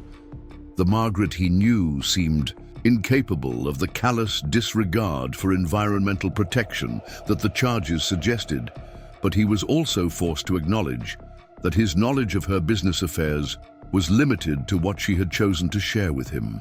The interview concluded with investigators requesting that Jake remain available for additional questioning and warning him that his continued association with Margaret could complicate his legal situation if additional charges were filed. The implicit threat was clear. His loyalty to Margaret might come at the cost of his own legal security and his ability to care for Emma. When Jake returned to the cabin, he found Margaret waiting with an expression that suggested she'd anticipated the difficult conversation they were about to have. Emma was occupied with a puzzle in the next room, allowing them to speak privately about the implications of his interview with federal investigators. "They think you're guilty of serious environmental crimes," Jake said without preamble. "And they think I might know more about your business activities than I've admitted. They also made it clear that my continued association with you could have legal consequences for me and for Emma." Margaret's response was measured and thoughtful, though Jake detected an underlying sadness that suggested she'd been dreading this moment. "I understand why you're questioning everything now, Jake. The allegations are serious, and the investigators are skilled at making their suspicions seem more credible than they actually are. But I need you to know that everything we did at the ranch was legitimate, and nothing I've asked you to do has violated any environmental laws or regulations." The reassurance was partially comforting, but Jake found himself needing more specific information about the allegations and Margaret's response to them. "Then why are federal investigators convinced they have evidence of environmental crimes? And why are you being so secretive about the specific charges and the evidence they claim to have?" Margaret was quiet for a long moment, staring out the cabin window at the forest that provided their current refuge. When she spoke again, her voice carried the weight of someone who had been forced to confront some difficult truths about her situation. "The environmental allegations are based on activities that took place on some of my properties before I inherited them, combined with more recent decisions that were made by property managers without my direct oversight. The investigators are arguing that as the owner, I'm legally responsible for all environmental damage, regardless of whether I personally participated in or approved the activities that caused it." This explanation suggested that Margaret might be legally culpable without being personally guilty of intentional environmental crimes, a distinction that provided some comfort but didn't resolve the fundamental question of whether their association might have legal consequences for Jake and Emma. "And the fraud allegations?" Jake pressed. "Are those also based on activities you didn't personally participate in?" Margaret's hesitation before answering suggested that this aspect of the charges was more complicated. "Some of the property acquisitions that are being questioned took place decades ago, involving transactions that my father and grandfather were involved in. The investigators are arguing that I've benefited from fraudulent activities even if I wasn't personally involved in the original transactions." The picture that emerged from Margaret's explanations was of someone who had inherited both vast wealth and significant legal liabilities, someone who might be facing criminal charges for activities that predated her direct involvement in managing the family's business affairs. It was a more nuanced situation than Jake had initially understood, but it didn't necessarily resolve his concerns about the potential consequences of their continued association. That evening, as Emma slept in the cabin's small bedroom, Jake and Margaret had the most honest conversation they'd shared since their partnership had begun. Margaret acknowledged that the legal situation was more serious than she'd initially led him to believe, and that the potential outcomes could include criminal convictions that would result in significant prison time and the forfeiture of most of her property holdings. She also admitted that her decision to involve Jake and Emma in her legal troubles by bringing them to the safe house had been motivated partly by selfishness, by her desire to maintain the family-like relationship they'd developed rather than protecting them from the consequences of her legal situation. "I should have sent you away as soon as I understood how serious the federal investigation was becoming," Margaret said, her voice heavy with what appeared to be genuine regret. Instead, I've put you and Emma in a position where your association with me could have serious consequences for your future. That was selfish and unfair, regardless of my motivations. Jake appreciated Margaret's acknowledgement of how her decisions had affected them, but he also recognized that simply discussing the problem didn't resolve their current predicament. They were now deeply implicated in Margaret's legal troubles, whether through choice or circumstance, and their options for extricating themselves were limited. The immediate question was whether Jake should take Emma and leave, attempting to distance themselves from Margaret's legal problems before the situation deteriorated further. The alternative was to remain loyal to Margaret and trust that her legal team would successfully defend against the charges, despite the apparent strength of the federal government's case. As Jake struggled with this decision, he found himself weighing his personal loyalty to Margaret against his responsibilities as Emma's father. The ranch restoration had provided them with financial security and a stable home environment that had benefited Emma enormously. But those gains could be quickly erased if Jake's association with Margaret resulted in legal problems that affected his ability to work and provide for his daughter. The conversation continued late into the night, with Margaret providing more details about the specific allegations and her legal team's strategies for responding to them. The picture that emerged was complex and troubling, involving environmental damage that had occurred over decades, property transactions that federal investigators considered fraudulent, and regulatory decisions that may have been influenced by political connections rather than environmental considerations. Margaret's role in these activities appeared to be largely passive, inheriting both the benefits and the legal liabilities of decisions made by previous generations of her family. But federal prosecutors were arguing that her recent management of the properties, including the ranch restoration, had been designed to conceal environmental damage and fraudulent activities rather than genuinely preserve historical and environmental resources. By the time their conversation concluded, Jake had a clearer understanding of the charges Margaret faced and the strength of the federal government's case. But he was no closer to resolving the fundamental question of whether to remain loyal to her or to prioritize Emma's security by distancing themselves from her legal troubles. The decision would need to be made soon, as the federal investigation was accelerating and the options for maintaining their current hiding place were becoming increasingly limited. Whatever choice Jake made would have profound consequences for all three of them, determining not just their immediate safety, but the future of the relationships and commitments that had defined their lives for the past 18 months. As Jake lay awake that night listening to Emma's peaceful breathing and Margaret's restless movements in the next room, he realized that the simple handyman job that had brought them together had evolved into something far more complex and dangerous than any of them had anticipated. The restoration of the ranch house had been intended to preserve something beautiful and historically significant, but it had also entangled them in legal and political conflicts that threatened everything they'd worked to build together. The morning Jake decided to leave, Margaret came with the kind of crystalline clarity that sometimes follows sleepless nights spent wrestling with impossible choices. Emma was still sleeping in the cabin's small bedroom when he quietly gathered their few belongings and prepared to slip away before Margaret awakened.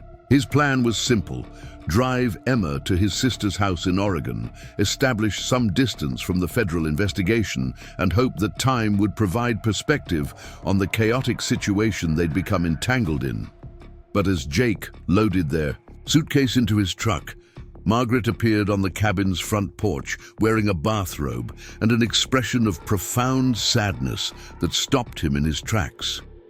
She didn't try to argue with his decision or plead with him to stay.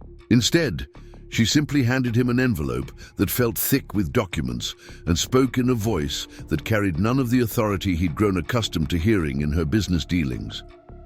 Before you go, Jake, there's something you need to see. Something I should have shown you months ago, but I was afraid it would change how you saw me and the work we were doing together. She paused, glancing back toward the cabin where Emma was still sleeping. Open it when you're far enough away to think clearly, and if what you find changes your mind about who I really am, you know how to reach me. Jake accepted the envelope. Without comment, his resolve to leave unchanged, but his curiosity about its contents already gnawing at him. Margaret stepped aside to let him finish loading the truck, then approached the passenger window where Emma was just beginning to stir. Awake. Emma, sweetheart, Margaret said softly, your dad needs to take you on a trip for a while. I want you to know that our time together at the ranch has been some of the happiest of my life, and that won't change no matter what happens next. Emma, still groggy with sleep, reached through the window to hug Margaret with the unconscious affection that had characterized their relationship from the beginning. Are you coming with us, Miss Margaret? Dad said we might be traveling for a while. The question nearly broke Jake's resolve, particularly when he saw the tears that Margaret was struggling to hold back. Not this time, honey, but I hope we'll see each other again soon. As Jake drove away from the cabin, watching Margaret's solitary figure recede in his rearview mirror, he felt the familiar ache of leaving behind something important mixed with relief at finally taking action to protect Emma from the uncertainty that had consumed their lives for weeks. The drive toward Oregon gave Jake time to think about the past 2 years and what they'd meant for both him and Emma. The ranch restoration had provided them with financial security, meaningful work, and a sense of family that had been missing since Emma's mother left. But it had also exposed them to complexities and dangers that Jake felt ill-equipped to navigate, particularly when Emma's welfare was at stake. After driving for several hours, Jake stopped at a roadside diner and finally opened Margaret's envelope while Emma played in the restaurant's small arcade area. What he found inside challenged every assumption he'd made about Margaret's character, her motivations, and the true nature of the federal investigation that had upended their lives. The first document was a letter written in Margaret's distinctive handwriting, explaining that she'd suspected for months that she was being set up to take responsibility for environmental crimes and fraudulent property dealings that she'd had no direct involvement in. The federal investigation wasn't pursuing her because of genuine evidence of wrongdoing, but because powerful development interests wanted to discredit her opposition to their plans for exploiting the family properties she'd inherited. The second document was a detailed report prepared by environmental consultants that Margaret had secretly hired to assess all of her properties for signs of contamination or ecological damage. The report concluded that while some historical damage had occurred decades earlier, Margaret's recent management of the properties had actually improved their environmental conditions significantly, with the ranch restoration serving as a model for sustainable historical preservation. Most shocking was the third document, a secretly recorded conversation between federal investigators and representatives of a major development corporation that wanted to acquire Margaret's properties for commercial exploitation. The recording revealed that the environmental charges against Margaret were being pursued not because of strong evidence of wrongdoing, but because successful prosecution would force her to sell her properties to pay legal fees and potential fines. The final document was a copy of Margaret's will, which revealed that she designated the restored ranch house and surrounding property as a permanent environmental preserve, with Jake named as the primary trustee responsible for maintaining the property's historical and ecological integrity. The designation would make the property legally unavailable for commercial development, regardless of what happened to Margaret personally. As Jake absorbed the implications of these revelations, he began to understand that Margaret's secretiveness about her legal situation had been motivated not by guilt, but by her determination to protect the environmental preserve designation. from the powerful interests trying to gain control of her properties. She'd been fighting a sophisticated campaign designed to discredit her while positioning Jake and Emma as far from the conflict as possible. The recording of the conversation between investigators and development interests was particularly damning, revealing that the federal case against Margaret was being driven by political pressure rather than genuine environmental concerns. The Development Corporation had been lobbying federal officials to pursue charges that would force Margaret to liquidate her properties, making them available for purchase at reduced prices. Jake realized that Margaret's decision to involve him in the ranch restoration hadn't been an elaborate deception designed to test his character, but a genuine effort to preserve something environmentally and historically significant while preparing him to carry on that preservation work if she was unable to continue it herself. The modest widow performance hadn't been a manipulation. It had been Margaret's way of living simply and authentically while dealing with the enormous pressures of her inherited responsibilities. The weight of this understanding hit Jake like a physical blow. He'd abandoned Margaret at the moment when she needed support the most, convinced by federal investigators who were apparently pursuing charges based on political pressure rather than genuine evidence of environmental crimes. His decision to leave had been motivated by a desire to protect Emma, but it had also betrayed someone who trusted him with her most important legacy. Jake immediately called the number Margaret had provided for emergencies, reaching Sarah, who informed him that Margaret had been arrested earlier that morning on federal charges related to environmental violations and conspiracy to commit fraud. She was being held without bail, pending a hearing that could result in her imprisonment for decades, with all of her properties frozen pending the outcome of the federal case. The timing of her arrest, just hours after you left, wasn't coincidental, Sarah explained. The investigators had been waiting for you and Emma to be safely away before moving forward with the charges. Margaret insisted that you not be present when they came for her because she didn't want Emma to witness her arrest or risk you being charged as an accessory. The revelation that Margaret had orchestrated his departure to protect them from witnessing her arrest added another layer of complexity to Jake's understanding of recent events. Even facing federal charges that could destroy her life, Margaret had prioritized Emma's emotional welfare over her own need for support and companionship. Sarah continued with information that further clarified the situation. The federal prosecutors are offering Margaret a plea agreement that would require her to forfeit most of her properties in exchange for reduced charges. If she accepts, the ranch would be sold to cover fines and legal fees, and the environmental preserve designation would be voided. If she refuses and goes to trial, she risks conviction on all charges and complete forfeiture of everything she owns. Jake understood immediately why Margaret had been so determined to complete the ranch restoration and establish the legal frameworks for its permanent preservation. She'd been racing against time to secure the property's protection before federal prosecutors could use it as leverage in their case against her. The choice facing Margaret was impossible. Accept a plea agreement that would destroy everything she'd worked to preserve, or risk a trial that could result in life imprisonment while gambling that her legal team could successfully challenge. The politically motivated charges against her. As Jake absorbed this information while watching Emma play innocently in the diner's arcade, he realized that his decision about whether to return and support Margaret would have implications far beyond their personal relationship.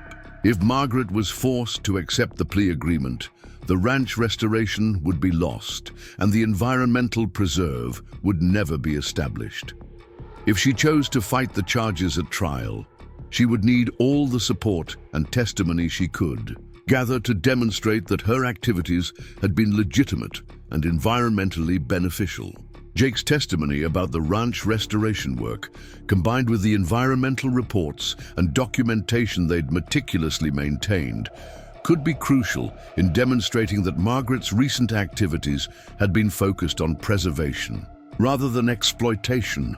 His first-hand knowledge of her commitment to environmental protection and historical preservation could help counter the prosecution's narrative that she'd been motivated solely by profit and had shown callous disregard for environmental consequences. But returning to support Margaret would also mean exposing Emma to the media attention and legal complexity that Jake had been trying to protect her from. The federal trial would likely attract significant public interest, and Jake's role as a key witness would make him and Emma targets for the same kind of scrutiny that had been focused on Margaret. The decision ultimately came down to the same choice that had defined Jake's relationship with Margaret from the beginning: whether to prioritize immediate security or to take risks in service of something larger and more meaningful. The ranch restoration had been more than just a construction project. It had been an effort to preserve something beautiful and environmentally significant for future generations. Margaret's legal battle was an extension of that same effort, a fight to prevent powerful commercial interests from destroying properties that had been designated for permanent conservation. As Jake considered these implications, Emma approached his table with the kind of direct question that children excel at asking.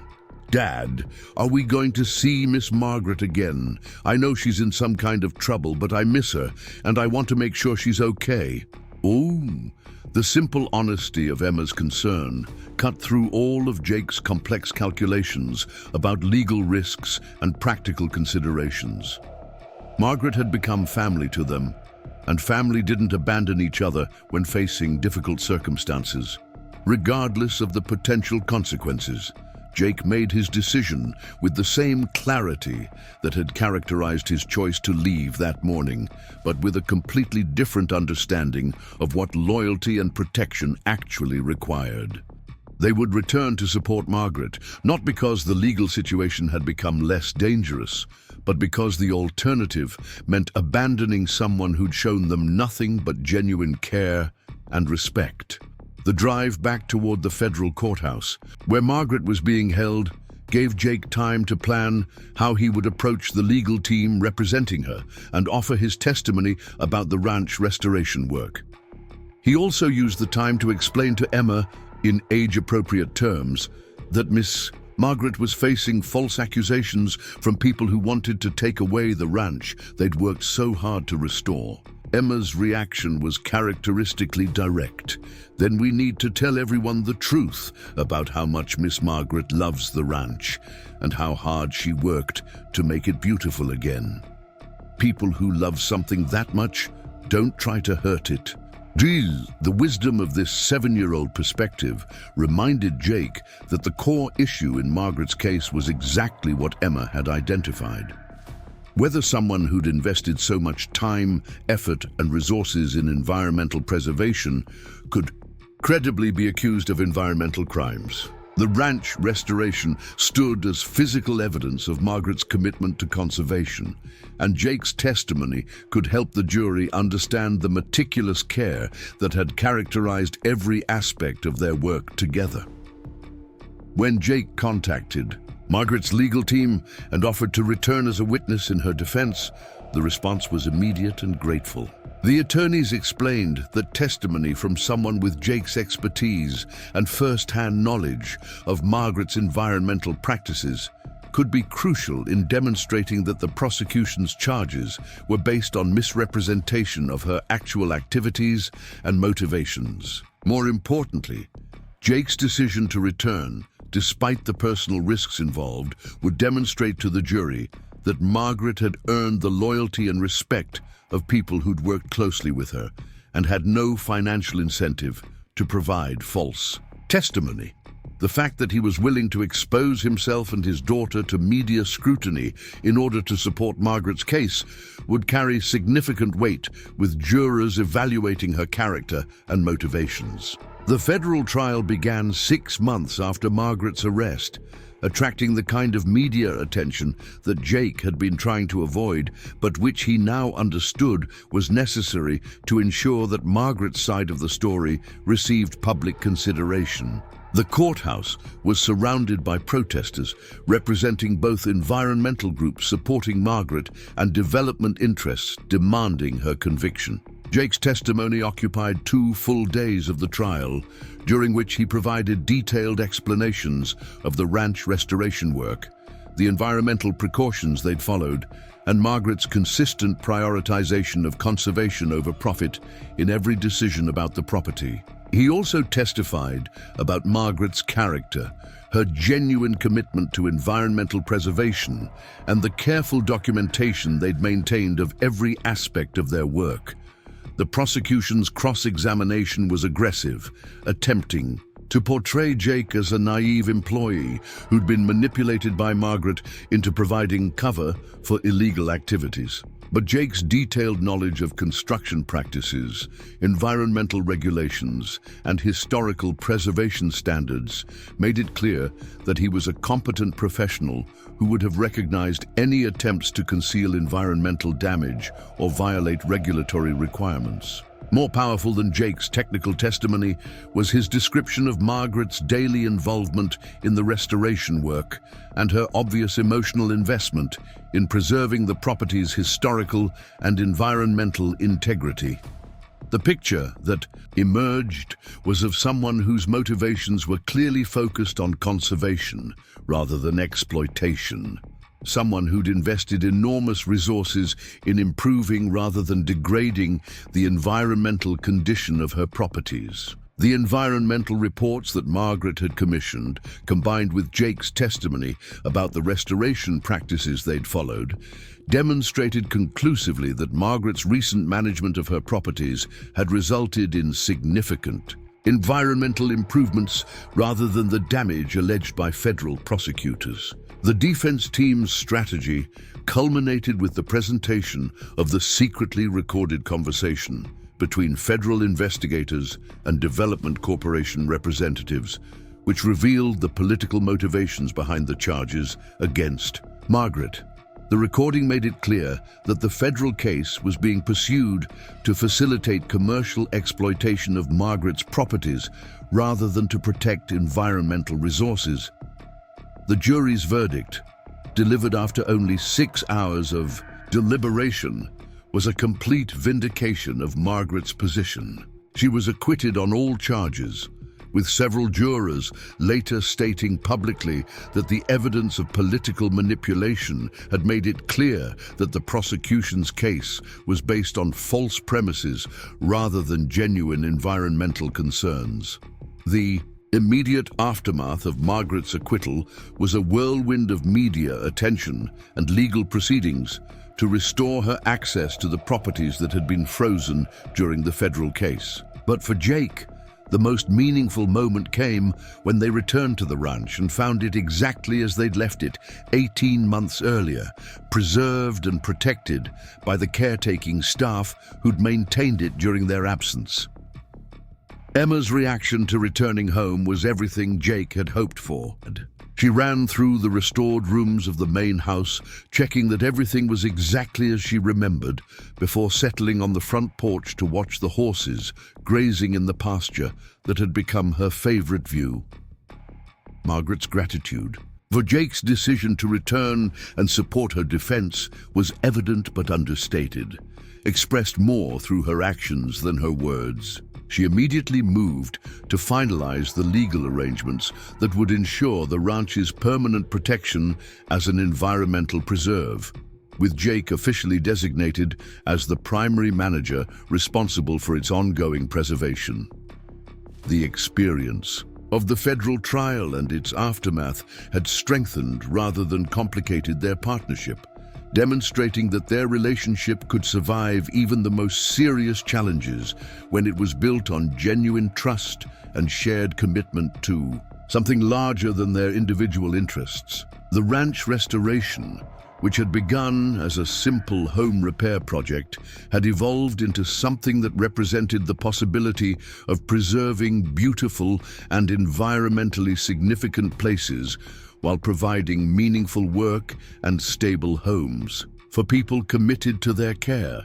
Margaret's legal vindication had ensured that this model could continue and potentially be replicated on other properties that deserved protection from commercial exploitation. As Jake and Emma settled back into their cottage and resumed the routines that had been interrupted by the federal investigation, Jake reflected on how dramatically their lives had changed since that morning 2.5 years earlier, when he'd first answered Margaret's classified ad. The modest handyman job had become a partnership that was reshaping not just a historical property, but their understanding of what was possible when work was approached with vision, integrity, and genuine care for future generations.